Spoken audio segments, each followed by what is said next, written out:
G'day world, Chris Hogan and Andrew Grote coming to you from Me Media Studio here in Burleigh Heads for episode 104 of Get Fact Up. And today we're talking about Andrew. Talking about me? Yeah, we're talking about you, mate. Okay. Cool.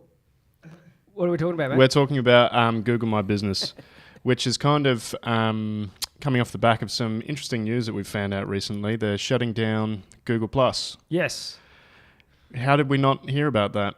Well, it was kept on the down low, wasn't it? But earlier in the year, there was actually a data breach. Yeah, which we didn't hear about either. And I think partly because they kept it a bit hush-hush and partly because no one cares about Google+. Exactly. Exactly. Well, Google actually revealed in some of the articles that we saw online from multiple publishers that they determined the data that was breached to be relatively insignificant and not... I guess, highly problematic for businesses. So they decided, well, we don't need to let everybody know about it. Yep, they're shutting down Google Plus over it. So, albeit slowly, because there's a lot tied up in Google Plus. Albeit you got your YouTube account management. That's a Google Plus account. You've got your Google My Business. So your business maps listing, which is also tied to your Google Plus account. So today's about Google My Business, which is your map listing, which is... do you want to explain what that is for people that maybe forget? Yeah, it's sort of like a stepping stone before your website is kind of how we view it. So standard features of Google My Business, you can have your business name, business type, address, hours of operation, phone number, website link, photos, your Google Maps listing, your reviews and star rating fit in there as well, hours of operation and popular times to visit and all that sort of stuff. So that's what appears in the Google search when someone looks for your business name. And that almost has everything you need for someone to be able to contact you if they're doing a local search. So it's a very handy tool and fills in that gap before someone going to your website if someone's just like casually browsing local businesses and things like that. Yeah. That's Google My Business in a nutshell. I can't remember the actual stat. It was a while ago. We'll have to go back through some Get Fact Ups, but I think it's close to about 50% of people actually use the click-to-call function from that map listing to actually call your business versus going onto your website to call. Yeah, I definitely do, for sure. It's probably higher than 50%. But we actually do have an example here of all of those features, and we had to cut it up into multiple segments of a screenshot because it was it's huge. If you have every single feature filled out, you get the most huge listing that goes down the right hand side of a Google search. So, I mean, we've said it before. Set up your Google My Business and fill in everything because it's so worthwhile. Like that's amazing real estate in the search results there. It is, and obviously that's based on a search for your actual business. But don't forget that these listings, the quality of these listings actually dictate whether or not they appear in the top 3 pack, local listings. I think it even goes up to 4 now. Yeah. So when people are searching for businesses like yours, keywords, you can come up in that top local listing pack. And there's plenty of features within these Google My Business features that if they're filled out, then you're going to rank better in that local 3 pack. So, for example, the reviews. Yeah. That's always been a huge thing, and some would say that actually helped your Google SEO, so your search engine rank for your website across the whole of Google, no matter what keyword people are searching. I'm not sure that it does now. There's a bit of conjecture. Sometimes you're seeing businesses outranking you, even though you might have a truckload of Google reviews. So that's not what today's about. So we might have to come back to that one. But it is definitely a huge, I guess, usability or user consideration to whether or not they're going to do business with you. So if they see 22 Google reviews at 4.7, stars, then they're going to go and see what those reviews are about. People do read reviews. Yeah, absolutely. I mean, we all do it. Yeah. I always check reviews of something. I wouldn't touch anything under 4. Yeah. You know, that's just the mentality now, isn't it? And if there's truckloads of reviews, then people are just going to go, no brainer. Yeah. You know, Mm-hmm. anything above 4 and truckloads of reviews, it's a no brainer for people to actually do business with you. So, but the biggest change that the most recent change that we've seen come out is the ability for people to put posts on their profiles. Yeah, so there was events and what's new posts. So basically just like little blog posts that you could put out. The events one was actually pretty cool. Like it has all the actual features similar to like Facebook events and things like that. But in the last month, maybe a bit more, we're a little bit behind. They've added 2 new post features, which is product and offer posts. It was kind of a soft launch of that. We didn't really hear too much about it, but it's pretty powerful. Like if you think about what you can do with that, the fact that with your Google My Business listing, you now have your products and, you know, special offers and coupon codes in Google search results. And we have an example of these down here. So with this one here, what was that? Budget pet products or something? Oh, sorry. Yep. So yeah, you can see they've got that product, the $7 Kong Bear toy. You click on that, it doesn't even go to the website, it opens in the search results. You can actually see that and, you know, see the offer and make the decision to buy from Google search result. That's interesting, and that's kind of what spawned this whole idea for this Get Fact Up. What's next from there? Like, if they're already doing that, that's bypassing a lot of the typical things that you'd need an e-commerce store for. I'd say probably the next step is they're going to actually have e-commerce features in Google My Business and completely cut out the middleman. Well, they've already got Google Shopping, so there's this, I guess, speculation that we're making that potentially they're plugging the Google Shopping together with Google My Business listing, and buy now button directly within the search engine results without needing to go to that website. And if you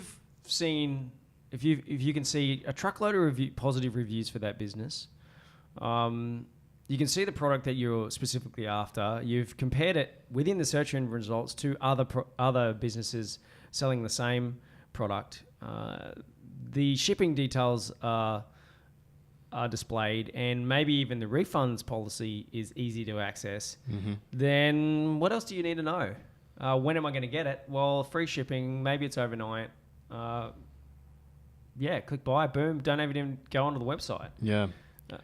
And like this is, of course, is a big maybe. It's all speculation, of course. but we know Google, and they'll probably do it. Like they take over everything. Well, they've got a lot of competition now, you know, with Facebook actually entering into, the ability to actually purchase products through their platform, and Instagram having the capability to basically buy now. Yes, you do end up on the website eventually, but everybody's vying for this attention, and use my platform over others. So yeah, Google, if they're shutting down a platform like Google Plus, you can almost be rest assured that they have a sneaky plan. They're going to come out with some extra features somewhere else. I will say one thing though with Google's feature launches, it might not work. It might not work because they tend to do very soft launches. They almost don't even tell anyone that they've launched a feature, and then it just goes unnoticed for a long time. Like we all thought that the release of Google Sites was going to be a big problem for the web development agency, and no one even knows about it. No one uses it.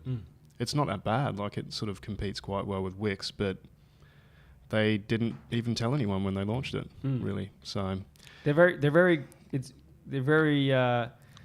predictable about their launches. They're soft launches, and they normally roll them out somewhere in the States, or sometimes not even in the States first. They roll them in another country first to test the waters, and then start to roll it out through the entire world. So watch this space. I think that anything that becomes super prominent in the search engine results gets favored. Yeah, it's all worth doing. So that's right. If you've got some products, you can actually go and put them onto these listings. Now, you can put an image up like everybody else is probably going to do, but you can also put a video in there. Mm-hmm. A video to play inside a search engine results listing, on Google. Wow, you don't even need to, go to the website to see that, and that's a huge enticer to actually click through and go to the website to find out more. So I think it'll be good for traffic and all of the button options that you have there. You've got book, order online, buy, learn more, sign up, get off a call now. So why not? It's all search real estate, isn't it? Search result real estate. And the offers, why wouldn't you put an offer there?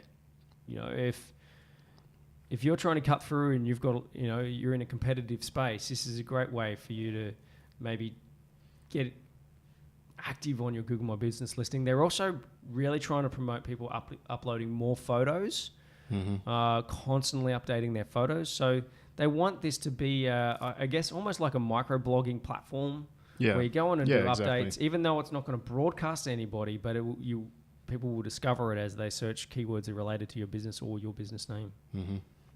Now, I was thinking about this too. If they do sort of go ahead with this,